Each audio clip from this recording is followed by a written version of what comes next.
Oke, bismillah. Assalamualaikum warahmatullahi wabarakatuh. Bismillah, alhamdulillah, wassalatu wassalamu ala rasulillah nabiyina wa habibina Muhammad ibn Abdillah sallallahu alaihi wasallam wa ala alihi wa ashabihi wa man tabi'ahum bi ihsan ila yaumiddin, amma ba'd. Fa insyaallah pada kesempatan kali ini alhamdulillah kita bersyukur kepada Allah Subhanahu wa taala yang telah memberikan kepada kita nikmat sehat dan kesempatan pada hari ini, yaitu hari Sabtu, guna untuk menghadiri acara kajian yayasan, acara kajian rutin yayasan yang insyaallah akan disampaikan oleh Ustadzuna Subhan Khair. Falyatafadhal mashkura. Bismillah, assalamualaikum warahmatullahi wabarakatuh. Asbahna ala khidmatil Islam wa ala kalimatil ikhlas wa ala dini Nabiina Muhammadin sallallahu alaihi wasallam wa ala millati abina Ibrahim hanifan wa ma kana minal musyrikin. Asyhadu an la ilaha illallah wa asyhadu anna Muhammadan abduhu wa rasuluhu, amma ba'd. Qala Allah ta'ala fil Qur'anil azim, a'udzu billahi minasyaitonir rajim. Bismillahirrahmanirrahim. Ya ayyuhalladzina amanu taqullaha haqqa tuqatih wa la tamutunna illa wa antum muslimun. Wa qala Rasulullah sallallahu alaihi wasallam fil hadis, man salaka tariqan yaltamisu fihi ilman sahalallahu lahu bihi tariqan ila jannah. Yang saya hormati Yayasan LPI Al-Munawarah, Ketua, Wakil dan Sekretaris dan Bendahara, semoga Allah memberikan istiqomahan, semoga Allah memberikan kesehatan atas apa yang telah diamanahkan kepadanya dan dimudahkan oleh Allah Subhanahu wa taala jalan menuju ke dalam kerajaan yang berani. Dan yang kedua, kepada kepala sekolah SD, kemudian MA dan juga madrasah, kita berdoa kepada Allah agar mereka diberikan kesehatan yang dilancarkan segala aktivitasnya, hingga mereka bisa istiqomah melakukan kinerja dan berbagai ide untuk anak didik kita. Dan yang ketiga adalah kepada ustaz dan ustazah dan juga kepada karyawan LPI Al-Munawarah yang saya hormati. Semoga kita tetap diberikan keistiqomahan dalam mengemban amanah dakwah ini hingga kita dijemput oleh Allah Subhanahu wa taala, menghadap kepada Allah Subhanahu wa taala dengan amal ibadah yang terbaik. Baik ustaz dan ustazah yang dirahmati Allah Subhanahu wa taala, bahwa keadaan kita hari ini, kita duduk di majelis ilmu, tentu keberadaan ini sangat dipuji oleh Rasulullah SAW. Kata Nabi SAW, ijtama'a qaumun fi baitin min buyutillah yatluna kitabullah wa yatadarasuna bainahum illa nazalat alaihim as-sakinah. Jadi tidaklah suatu kaum berkumpul di rumah-rumah Allah, yaitu masjid yang kita tempati saat ini. Apa yang kita kerjakan? Yatluna kitabullah wa yatadarasuna bainahum, membaca dan mengkaji bersama ayat-ayat dan hadis-hadis Rasulullah SAW. Illa nazalat alaihim as-sakinah, melainkan Allah turunkan di dalamnya adalah as-sakinah, ketenangan. Nah, ketenangan di sini bentuknya adalah ditambahnya keimanan pada Allah Subhanahu wa taala. Di dalam surat Al-Fat, Allah Subhanahu wa taala berfirman, "Walladzi anzala as-sakinata fi qulubil mu'minin liyazdadu imanan ma'a imanihim." Dialah zat dari Allah yang menurunkan as-sakinah, ketenangan dalam hati orang yang beriman itu bentuknya adalah ma'a imanihim, dengan bertambahnya keimanan kepada Allah Subhanahu wa taala. Jadi tentu kajian yang dilaksanakan rutin tiap bulan ini kajian yang sangat bagus. Tentu selain menambahkan keilmuan kita, maka juga menambahkan keimanan kita, karena kadang iman kita ini naik yazid atau yanqus, kadang iman kita ini turun. Maka yazidu bil ta'at wa yanqus bil ma'siyah. Jadi naiknya keimanan itu karena ketaatan kepada Allah Subhanahu wa taala, dan turunnya keimanan itu disebabkan kemaksiatan. Maka agar iman kita tetap naik, agar kita terus istiqomah dalam ketaatan, maka hendaklah kita dengan belajar, dengan menuntut ilmu. Sebab tidak bisa takwa iman itu bertambah tanpa adanya ilmu. Sebab para sahabat juga pernah menyampaikan, sahabat Ibnu Mas'ud menyampaikan kepada sahabat-sahabat yang lain, ketika ingin mengecas keimanannya, ingin menambah keimanannya, sekelas sahabat ingin menambah keimanannya, mereka menyampaikan, hayya nu'minu sa'atan, ayo kita belajar, datang kepada istrimu walau hanya sesaat. Maka ini yang kemudian berikan kepada kita tambahan ilmu, tambahan ketaatan beribadah kepada Allah Subhanahu wa taala. Mungkin bisa jadi ketika kita berada di tempat-tempat yang lain, sedang antri atau menunggu makanan yang lama, karena nggak masak-masak yang berat, maka banyak yang kita lihat sehingga keimanannya ini. Tapi ketika kita berada di masjid, ibadah, kemudian kita belajar, maka keimanan itu akan terus bertambah. Ustaz dan ustazah yang berbahagia, maka dalam rangka tawassul bil haq wa tawassul bis sabr, jadi saling menasihati dalam kebenaran dan juga saling menasihati dalam kesabaran. Karena kita sebagai manusia tidak luput dari yang namanya salah dan lupa, maka dengan kita saling mengingatkan ya, di majelis ilmu, kita akan kemudian ingat apa yang telah disampaikan oleh Allah dan apa yang telah disampaikan oleh Rasulullah SAW akan syariat, akan agama Islam ini. Nah, ada yang menarik dari tafsiran surat Al-Asr tadi, wal innal insana lafi khusr illal ladzina amanu. Maka illal ladzina amanu, kecuali orang yang beriman ini. Syekh Abdullah bin Abdul Wahab menafsirkan amanu di sini adalah bentuknya al-ilm.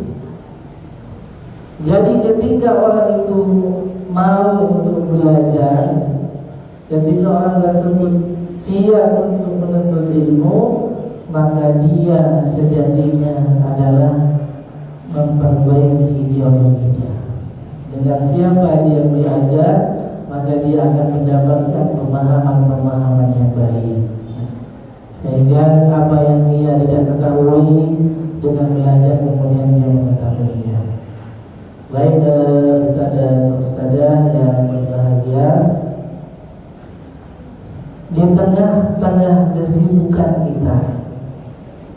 kita sebagai guru yang mengajar, kita juga sebagian mungkin kita ada yang petani, ada yang jadi pedagang bisnis,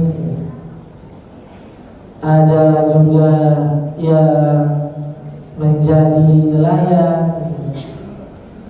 Pertanyaan saya adalah, dari mana kita berasal dan kemana kita akan kembali? Pertanyaan ini yang perlu kita jawab hari ini. Dari mana kita berasal dan kemana kita akan kembali? Yang pertama adalah asalnya kita tidak ada. Ketika kita mengacu kepada firman Allah di dalam surat Al-Baqarah itu, kaifa takfuruna billah, bagaimana kalian kufur kepada Allah, wa kuntum amwatan fa ahyaakum, padahal sebelumnya kalian tidak ada. Jadi kita sebelumnya kita tidak ada yang namanya HOI, kemudian tidak ada masjid ini, tidak ada yang namanya tidak ada. Kaifa takfuruna billahi wa kuntum amwatan fa ahyaakum. Kemudian Allah menghidupkan kita. Summa yumitukum summa yuhyikum summa ilaihi turja'un.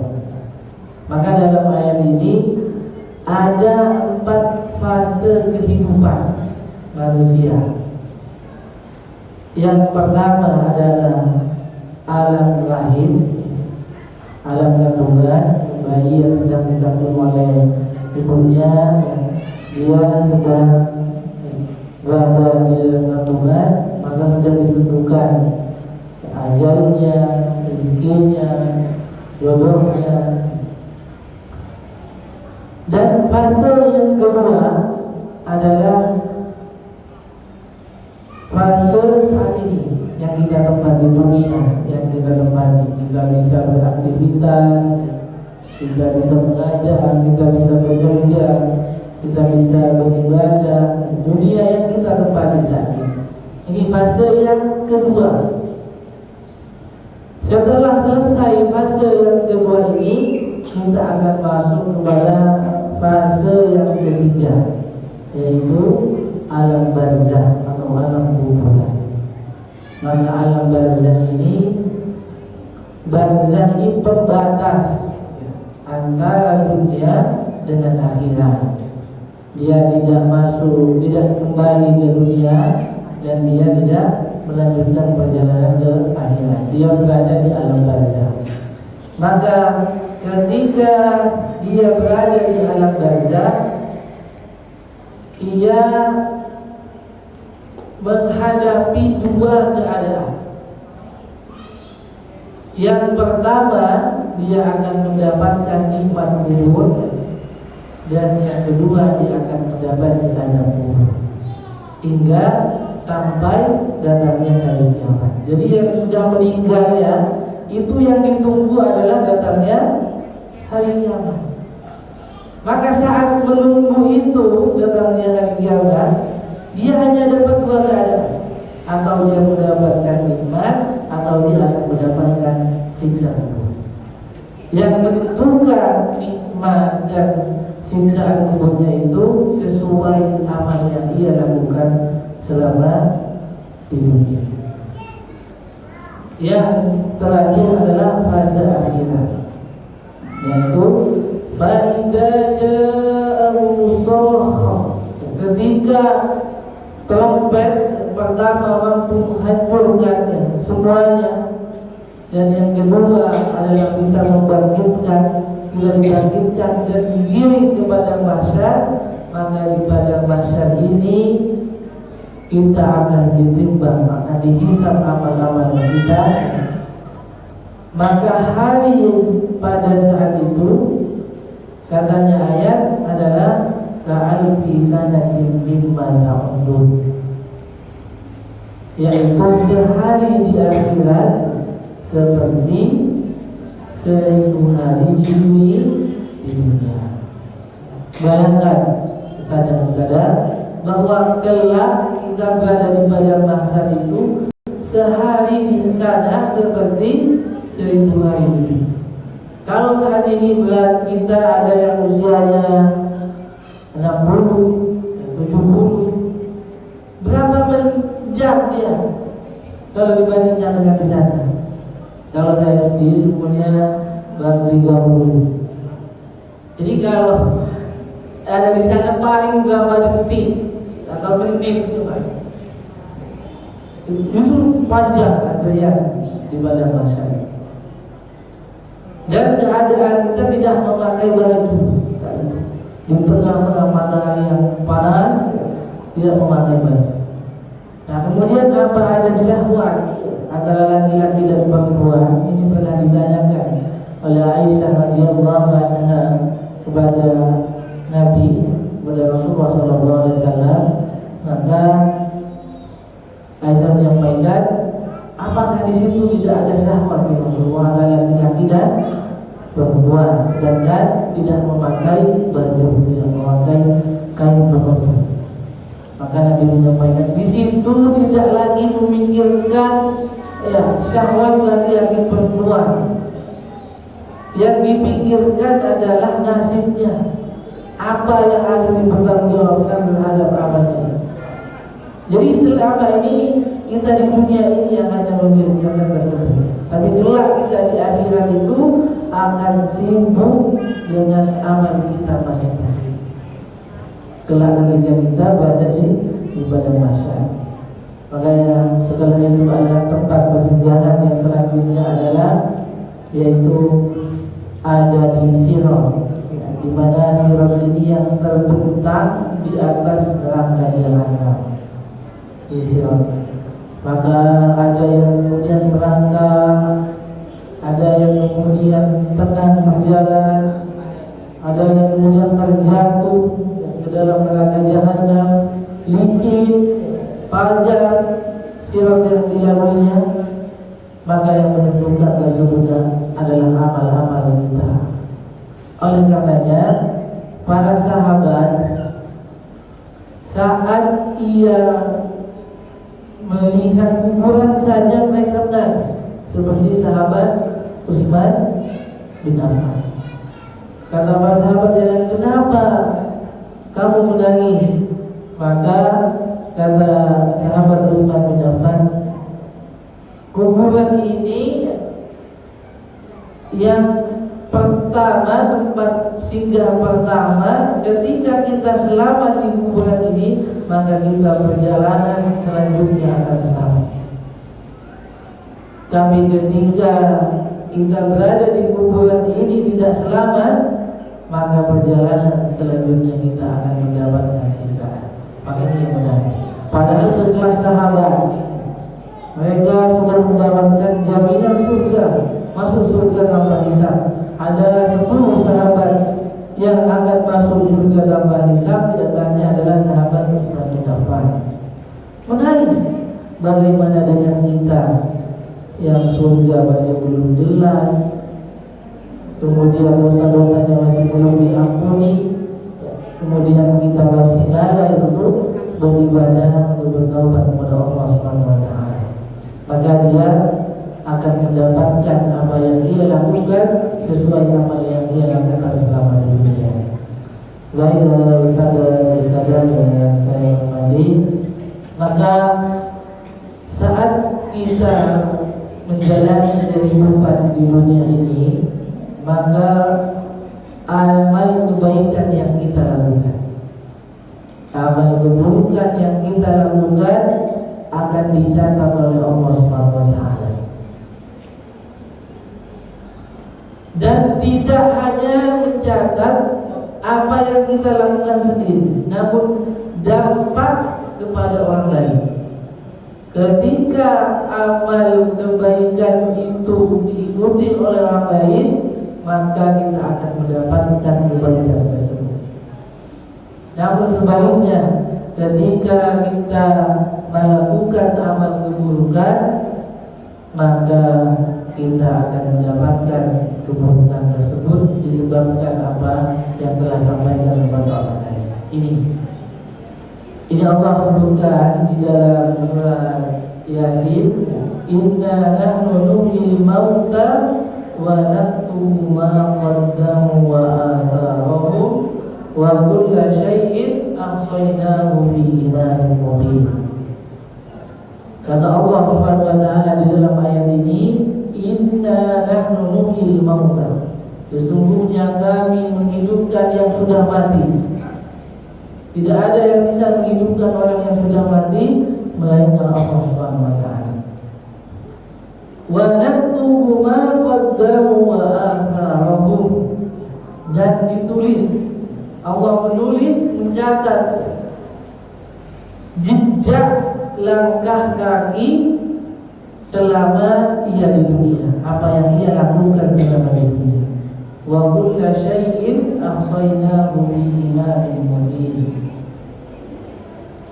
Maka Allah tempatkan catatan itu di satu tempat, yaitu Lauhul Mahfuz. Jadi langkah-langkah kita berjalan kemana, kita dicatat oleh Allah Subhanahu wa taala. Bahkan bekasnya ini ditafsirkan oleh Al-Hafidz Ibnu Katsir, yang dimaksud dengan wa atharahum ini ada dua tafsiran. Tafsiran yang pertama adalah jejak kaki, bekas kaki kita itu yang telah akan menjadi saksi di hadapan Allah Subhanahu wa taala. Seperti di dalam sebuah hadis ya, di mana terjadi peristiwa di zaman Rasulullah SAW, yaitu Bani Salimah. Bani Salimah ini ingin dekat dengan masjid. Awalnya jauh jalan ke masjid, ingin dekat dengan masjid. Pindah kampung, ya, kemudian ingin dekat dengan masjid, ingin membeli tanah di dekat masjid. Maka peristiwa tersebut terdengar oleh Rasulullah SAW. Maka apa yang disampaikan oleh Nabi? Kata Nabi SAW, Diyarakum tuktab atharukum, Diyarakum tuktab atharukum, Diyarakum tuktab atharukum. Jadi bekas jejak langkah kalian menuju masjid, antara rumah kalian dengan masjid, itu dicatat oleh Allah Subhanahu wa taala. Jadi kalau kita saat ini berjalan dari rumah ke sekolah untuk belajar, maka kita dicatat oleh Allah Subhanahu wa taala sebagai kebaikan-kebaikan kita. Bagi yang jauh tentu akan banyak mendapatkan pahala. Bagaimana dengan misalnya menggunakan motor, misalnya sepeda, maka rodanya itu yang kemudian dicatat oleh Allah Subhanahu wa taala. Nah, kemudian makna yang kedua dari atharuhum, bekas ini adalah bentuk kebaikan yang kita lakukan, yaitu adalah ketika kita melakukan kebaikan dan kemudian orang itu mengikuti kebaikan yang kita lakukan, maka kita akan mendapatkan pahala sesuai dengan orang yang telah kita lakukan tersebut. Misal kita kemudian mengajak orang sholat berjamaah, maka ketika orang itu mengikuti kita untuk sholat berjamaah di masjid, maka kita akan mendapatkan kebaikan tersebut. Atau kita mengajar di kelas, mengajar wudu, mengajar sholat, ilmu yang kita ajarkan, ketika mereka melakukan kebaikan disebabkan apa yang kita ajarkan kepada mereka, maka kita akan mendapatkan pahala. Ini sesuai dengan hadis Rasulullah SAW yang diriwayatkan oleh Imam Muslim Man dalla ala khairin falahu mislu ajri fa'ilihi. Barang siapa yang mengajak kepada kebaikan, menunjukkan kepada kebaikan, maka baginya pahala sesuai orang yang telah mengerjakan tersebut. Atau di redaksi hadis yang lain, man da'a ilal huda.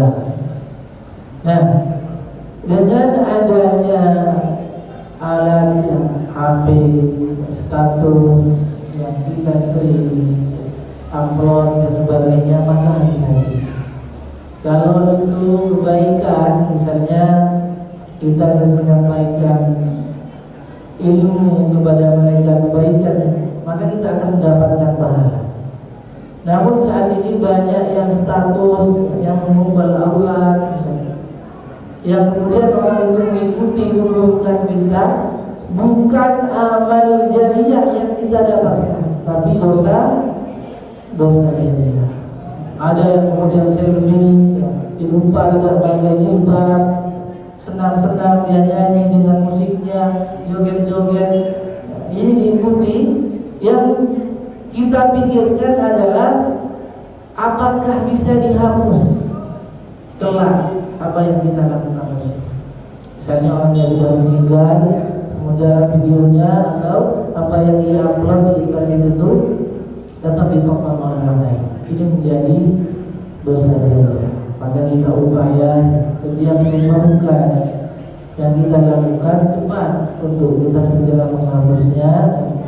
Apa yang kita lakukan, misalnya kita upload status dan sebagainya, pikirkan apakah itu dengan ilmu atau itu bisa ibadah yang kemudian bisa orang itu bisa mengerjakan, bisa termotivasi oleh kita.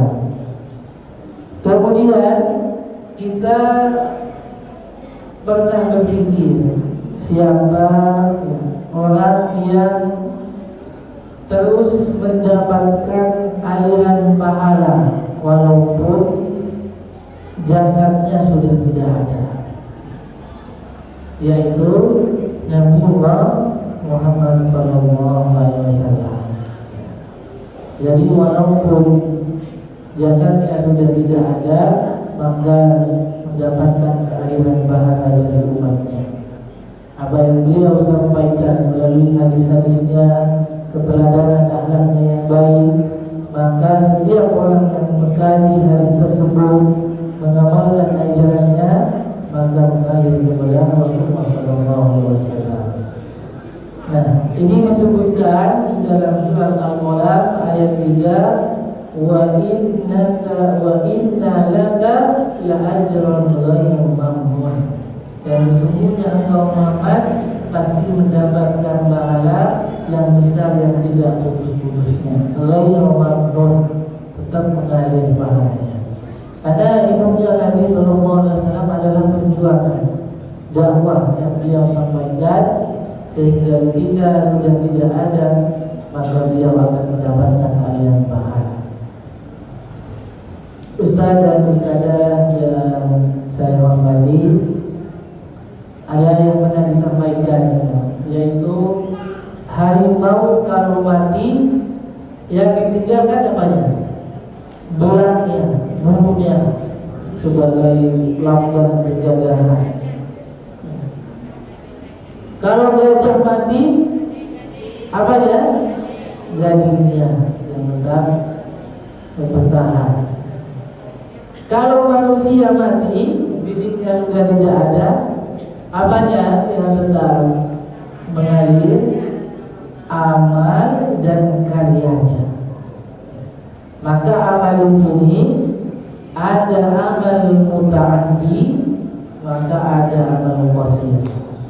Kalau amal qasir itu amal yang pendek, cukup kita yang kita beramal mendapatkan pahala tersebut. Tapi bagaimana kita usaha agar amal itu menjadi amal yang muta'addi, yaitu manfaatnya tidak hanya dirasakan oleh kita, namun dirasakan oleh orang lain. Misalnya kita sholat, misalkan puasa, kan kita kita yang mengerjakan, itu kita yang akan mendapatkan amanah. Tapi bagaimana kita memikirkan amal sosial, kemanfaatan kita, misalnya masjid, sekolah, atau buku yang pernah kita tulis. Kemudian setiap orang membaca buku tersebut, orang yang menulis buku tersebut mendapatkan hal yang pahalanya. Masjid yang membangun masjid, yang menyumbang. Jadi kita sadari kembali apa yang menjadi tugas kita, sebagaimana yang telah dicontohkan oleh para ulama terdahulu, yaitu ketika usianya diukur dengan karyanya, lebih panjang karyanya daripada usianya. Siapa itu? Yaitu adalah imam empat madhab seperti Imam Syafi'i. Kemudian juga yaitu adalah Imam An-Nawawi menulis kitab Shalihin. Kemudian kitab-kitab hadis yang lain itu umurnya 45 tahun. Tapi ketika diukur antara umurnya dengan usianya, maka lebih panjang karyanya. Ini adalah sesuatu yang cerdas yang perlu dipersiapkan kita. Sebab jasad ini akan hancur. Tidak ada orang yang abadi misalnya terus kemudian dia hidup selamanya, tidak. Dunia ini akan kita tinggalkan. Bahkan umatnya Nabi Sallallahu Alaihi Wasallam adalah Sintina Wassalam, umurnya 60 dan 70. Kalau sudah umur 40 biasanya kesehatannya, kekuatannya menurun, ya misalnya. Nah, umur di atas itu. Ya. Kemudian karya kita ketika sudah tidak ada lagi nanti, maka kita berpikir bagaimana tetap mengalir, yaitu dengan menjalankan dakwah. Kuntum khairu ummatin ukhrijat lin-nasi ta'muruna bil ma'ruf wa tanhauna 'anil munkar. Katanya ayat di dalam surat Al-Imran, kalian umat yang terbaik. Kenapa? Ta'muruna bil ma'ruf wa tanhauna 'anil munkar, yaitu mengajak kepada kebaikan dan mencegah kepada kemungkaran. Nah, di sini ditafsirkan oleh Al-Hafidz Ibnu Katsir, yaitu kemanfaatan kita. Kita belajar agar kemudian ilmu kita itu menjadi ilmu yang bermanfaat kepada orang lain, sehingga kita akan mendapatkan aliran pahala ketika kita sudah tidak ada. Kemudian amal sosial, kita pernah sedekah sebagaimana disabdakan oleh Rasulullah sallallahu alaihi wasallam, "Idza mata ibnu Adam inqata'a amaluhu illa min thalath." Jadi ketika anak cucu Adam itu meninggal, manusia, maka terputuslah seluruh amalannya illa min thalath, kecuali 3 hal. Apa itu? Yang pertama adalah shadaqatun jariyah, sedekah yang diwakafkan di jalan Allah. Kemudian yang kedua adalah al-ilmu yuntafa'u, ilmu yang bermanfaat. Yang ketiga, waladun salihun yad'u lahu, anak-anak soleh yang mendoakan kedua orang tuanya. Yang pertama adalah wakaf. Kita memiliki tanah, kemudian diwakafkan untuk pendidikan, untuk masjid, maka kita akan mendapatkan aliran pahala kita. Atau kita menabung untuk sesuatu yang bermanfaat, untuk jalan, maka ini yang kelak akan mengalir ketika kita sudah meninggal. Makanya jangan kemudian kita habiskan rezeki harta kita itu untuk dunia saja, untuk makan-makan, untuk yang sebagainya, kesenangan, tapi disisihkan untuk tabungan akhirat kita. Kemudian yang kedua adalah ilmu yang bermanfaat. Di antara ilmu yang bermanfaat itu sebabnya adalah kata Imam Syafi'i, dan tanalul ilma bisittatin, kalian tidak akan mendapatkan ilmu kecuali dengan 6 hal. Di antaranya adalah irsadil ustaz, atau menghormati gurunya, menghormati ustaznya. Nah, ini yang terjadi. Kita lihat kemarin di video ketika gurunya menempeleng muridnya karena muridnya merokok, apa yang terjadi? Gurunya dibawa kepolisian dan sebagainya. Nah, ini ketika kita memiliki adab antara murid kepada gurunya, maka itu akan menyebar, dia akan mendapatkan ilmu yang bermanfaat. Kalau dulu yang kita melakukan kesalahan sebagai guru, mungkin dicambuk dan sebagainya, kita menyadari. Dan alhamdulillah itu menjadi ilmu yang berbarokah, ilmu yang bermanfaat. Nah, kita bagaimana tidak hanya kita belajar membaca, kemudian kita datang ke majelis ilmu, bahkan khutbah Jumat setiap minggu, hadir ke pengajian, tapi tidak menjadi ilmu bermanfaat disebabkan karena kita kurang menjaga adab terhadap guru kita. Oleh karenanya, jangan kemudian kita memfitnah, menggibah dan sebagainya agar kita mendapatkan ilmu yang bermanfaat. Maka ilmu juga diamalkan. Apa yang kita lakukan tersebut sehingga menjadi ilmu yang bermanfaat.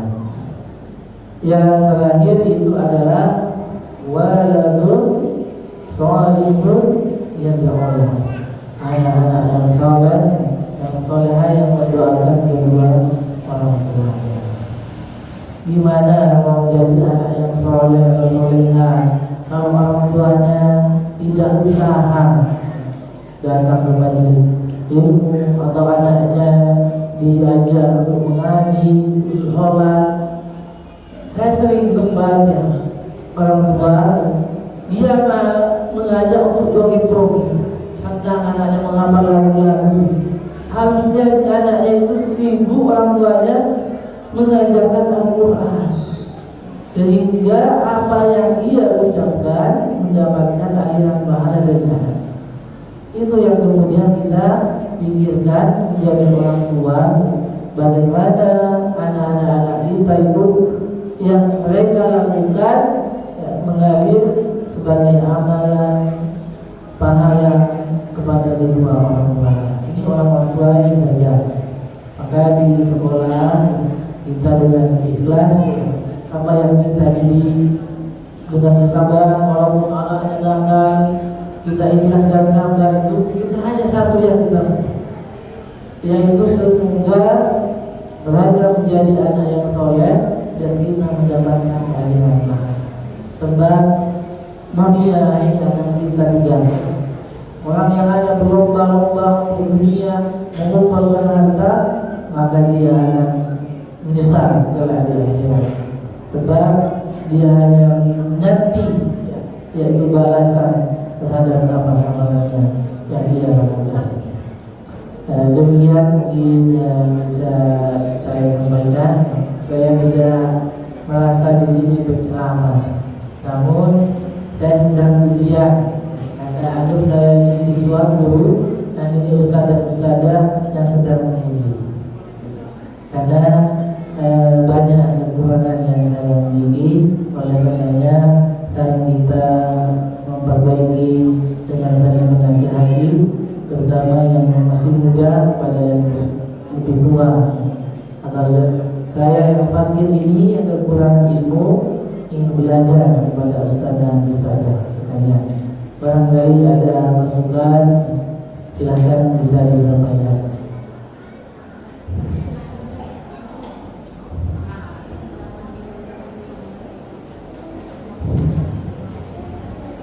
Silakan mungkin dari ustaz dan ustazah, kalau ada yang ingin disampaikan, yang ingin ditanyakan.